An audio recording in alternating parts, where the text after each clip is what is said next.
नमस्कार माझ्या सर्व विद्यार्थी मित्रांनो. इयत्ता 8वी 18 फेब्रुवारी 2024ला इंग्लिश मीडियमच्या विद्यार्थ्यांची किंवा मराठी मीडियमच्या विद्यार्थ्यांची जी परीक्षा झालेली होती स्कॉलरशिपची, तर त्यापैकी माध्यम इंग्रजी माध्यमाच्या विद्यार्थ्यांसाठीची ही उत्तरसूची आहे. सगळ्यांनी उत्तरसूचीनुसार आपला जो सेट आहे किंवा संच आहे तो चेक करा आणि त्यानुसार आपल्याला किती गुण मिळालेले आहेत नक्कीच व्हिडिओच्या खाली सगळ्यांनी कमेंट करा.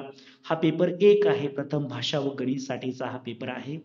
त्यामुळे तुम्हाला किती गुण मिळतात नक्कीच सर्व इंग्लिश मीडियमच्या विद्यार्थ्यांनी देखील व्यवस्थितपणे चेक करा. त्या ठिकाणी काही प्रश्न तुम्हाला असे सुद्धा स्टारचे पाहायला मिळतील, ज्या ठिकाणी ते रद्द आहेत, पण या ठिकाणी आपल्याला फक्त एकच प्रश्न दिसतोय 57 नंबरचा, तर तो सुद्धा तुम्हाला त्या ठिकाणी पाहायला मिळेल की डी सेट मधला तो कॅन्सल झालेला आपल्याला पाहायला मिळतोय.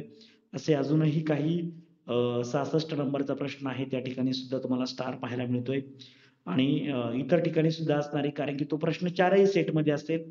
तो कुठे आहे तो सगळ्यांनी चेक करा.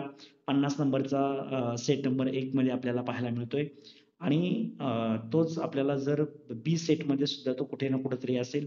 तो सगळ्यांनी चेक करा. तर एक प्रश्न त्या ठिकाणी फक्त रद्द झालेला या ठिकाणी आपल्याला पाहायला मिळतोय. तर सर्व विद्यार्थ्यांना ऑल द बेस्ट आहे. सर्वांना all the best. Thank you so much.